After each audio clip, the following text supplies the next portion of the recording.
Hello and welcome to Banana Jam Games. As usual, I am Beppis, and today we thought we would do a full retrospective on the development of Fire Me, I Insist, in chronological order, if you please. Hopefully there's some helpful tips and lessons in there, things that me and James didn't expect to come as an obstacle, and things that we had to overcome, let's say, that may be of some use to you if you're developing a game and would like to avoid the headache. So, the first thing we did was develop a concept together. As previously mentioned, what you want to keep in mind at this point is the limitations you have, and the ones me and James had were a 3-month development cycle, and that the game was going to be in 2D. Now, the original concept that we drew Fire Me, I Insist from was a bit more complex, a bit more complicated, and would have potentially involved more dialogue and also a bit of random generation. Thankfully, though, James was able to conceptualize the workload and rightfully pointed out that we wouldn't have been able to make that game within the time frame that we wanted to. So the idea was toned down to fit what we could achieve, and we started to get to work. So together we started drafting the basics of our characters, essentially how many we would have and what would be the reasons for their sackings. We both had a great many ideas, however James did need to curtail some of mine, for the simple reason that in certain countries they won't allow you to satirize certain groups of genocidal freaks. I would call that counterproductive, but regardless we skipped over it. So we narrowed down the characters to a manageable amount, and James created the template for our dialogue. James already had a plan to export the enormous amount of dialogue that we were going to write from an Excel spreadsheet, and each character essentially had its own sheet going Monday to Friday, 9 to 5, so that we could easily visualize all of the different lines of dialogue and what purpose they served. James then went on to begin coding the game, and started by making some template graphics that he could use, as well as a GUI tool for Pygame that would allow him to use coordinates to set where certain interactive objects and graphical assets were placed. We would highly recommend this. So using the templates James had drafted, he began to actually create the game and started messing with the HUD, heads-up display, and also the weekly cycle. I had gone over to the magical land of dialogue after having created some very basic drafts of what the characters would look like. I started with Frank, and I don't know why, he just seemed to be the character that had the most character about him, personality that I could imagine, and he gave me a certain vibe. It was your typical middle-aged man who listens to Joe Rogan, potentially hates everything woke, and whose family life is falling apart right before his eyes. Now, the main aim of the dialogue was to make the characters quite funny. However, we also had to sprinkle in other bits of dialogue that would lead you to evidence on other characters. A bit of office gossip, if you will. This meant that if you were really struggling with one character, you could potentially still talk to the others and find out where and when they would be displaying their egregious behaviours. And the good thing about having it on Excel meant that we could colour code the boxes and we knew what the purpose of various dialogue lines was. Now, at first the dialogue seemed like it would be quite a simple task to do. However, lapses in creativity happened, and I did spend potentially 3 to 4 weeks popping in and out of the dialogue, trying to find a good balance between quality and, unfortunately, as we shot ourselves in the foot, quantity. Here we go again. Now, not all weeks can be as productive as each other, and as we continued, some of the weeks might be a little bit blurred in terms of what we got done, but this is a general overview of what we did and in what order. James finished implementing the weekly cycle, and this understandably meant that we needed to track the in-game hour and the in-game time. Ah, fuck you.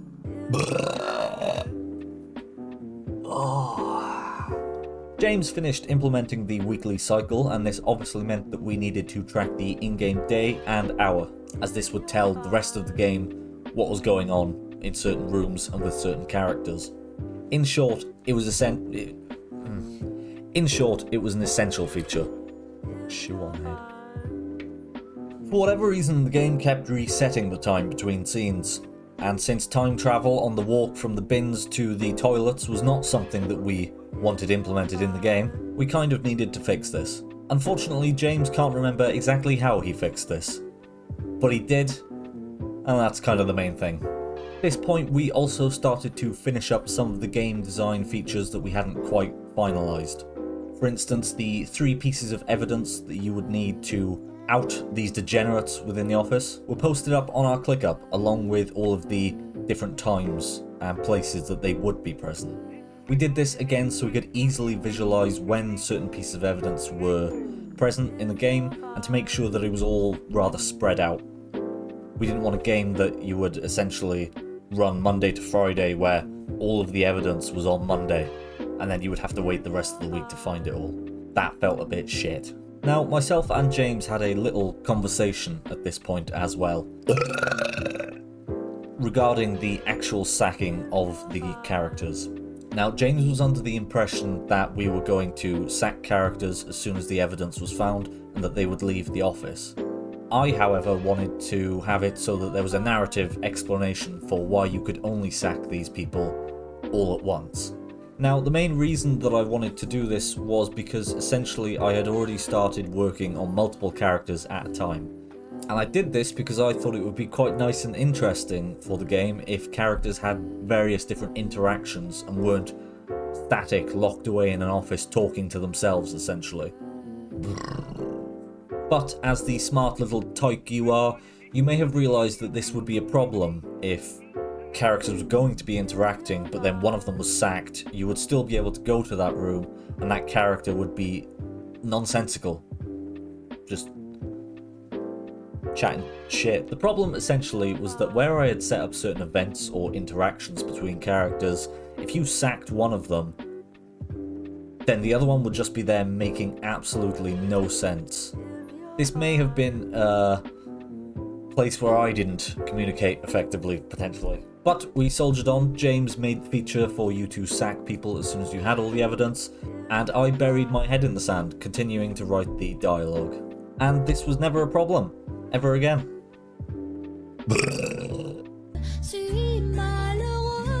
At this point, a new contender briefly appeared on the scene, who we'll codename Freddie Mercury.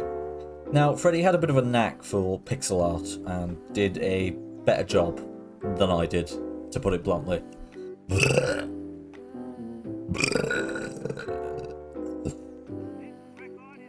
Taking my previous drafts of the characters and upgrading them to a standard that I was not able to achieve at first.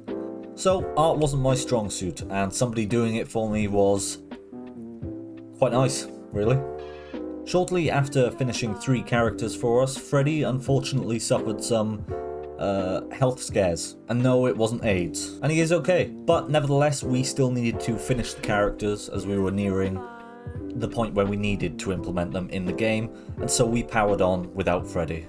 James now also had solidified the coding structure that he needed for the various rooms, and so he continued on creating the graphics for the rooms so that he could implement them straight into the game as soon as he had created them. I then went on to finish the character art for the other characters that we needed and carried on with the dialogue. Now we had reached the point where James was starting to add character instances. Now the biggest challenge here was extracting the dialogue from CVS into Python, and James unabashedly used ChatGPT to help him with this task. But as far as I was aware, this was never a problem anyway, and James already had it all underhand. All in hand. James also added the speech bubbles and the character shaking to add a little bit of spice to the scenes. And again, the main challenge here was making sure the speech bubble fit on screen with where the characters were placed in the scene. I was nearing the completion with the dialogue of the various characters that were under my control, and we started to look at how we could put our game on Steam, starting the application process with them on Steamworks. Being thrown down the fucking drain! Finally, the dialogue for our game was completed, and we started to finish implementation of all of our characters into the game. This meant going back, ensuring the room rota was 100% correct, that there was no duplication of characters being in several rooms when they should only be in one, and also that there was no more than 2 people in a room at any one time, as this is what we had settled on. Once we were sure this was 100% correct, we then essentially went and wrote the code for it. Now the coding structure on this was that every room would essentially know at what hour which characters it had to pull. So a lot of if statements essentially saying that if the time and day is this, you need to pull this character and this character, or just this character. James, for whatever reason, thought I could be trusted to help with this task, and so I actually lent my hand to this tiny bit of coding. So if there's anything wrong with it, you know why. And from this point, a lot of the game development was able to not take a backseat, as James still had quite a few things to do, but we were also managing the task of marketing the game and looking at all the admin that we needed to do to put our game on Steam. 2 steps ahead. This was quite a simple week. James started to tie up everything with the game, I continued with marketing, and also helped out with the various assets that we needed to upload on the Steamworks page for our store page. But essentially the main bulk of the game was completed by now, or the harder parts of the game were completed by now. The time-consuming parts of the game at this point were completed. Fetch me my sedative! This was again another simple week, with James adding the title screen and also the cutscenes for the game. And this week and the past couple weeks had been over the Christmas period as well, so unfortunately we had those pesky social responsibilities that we had to uphold. Now, this was the week where James added all of the SFX to the game, which he was very, very eager to record. James also has a bit of a background with music, and so he added the various tunes that you will hear in the game, one of which is definitely not catchy and hasn't been stuck in my head for several days. But at this point the game was done, final. We didn't need to add anything else to it, and it should just be ready for release, right? Hey, Dad! This was the week where James multiplied, not on his own by any means, but he did have help, you know, but still, yeah, that happened, that's a thing. But James had also been working on making a demo for the game that would be able to go on our Steam and itch page, and hopefully entice people to, well, buy the game, but, you know, be interested in it and want to play more. This week started by James, well, finishing the demo. It was all completed, nice and happy, everything good, yep. Tidy job. However, if becoming a father wasn't stressful enough for James, I also had a slight problem, something that it was irritating me, it was in the back of my head, was keeping me up at night, you could say. And you may recall 5 minutes ago me talking about characters being sacked and then the dialogue from various interactions not matching up. Well, anyway, to cut a long story short, I practically strong-armed James into helping me fix this error that I had put us into. And so I started writing the replacement dialogue whilst James looked into a workaround to fix my cock up. And that brings us to where we are now, with Buy Me I Insist having its own Steam store page that is slowly getting a bit of interest, and James being able to once again hold my hand through something I'm not too experienced in, and helping with the marketing of the game. We're also in the process of waiting for Steam to approve the demo, and as soon as it's approved by Steam, it will likely go straight up on the store page for people to test out. There have been many takeaways from the development of Buy Me I Insist for both of us, I think.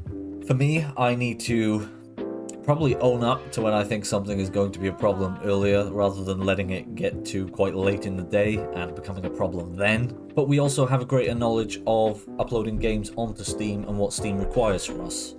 Unfortunately, we can't really share too much of that with you, as I believe James has signed an NDA, which would usually scream alarm bells, but I like Steam, so we're doing it, you know. And we've also been able to see where certain passions of mine and James are more present and less present in the various different areas of game development that we have traversed. James did also have one takeaway that he wanted to share, and that was essentially that he wouldn't develop a game in Python again. which is interesting, really. Talked about doing HRT and stuff.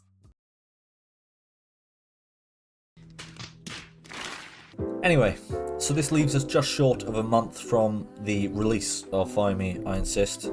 Fingers crossed. And with our terrible attention spans already potentially looking at things in future.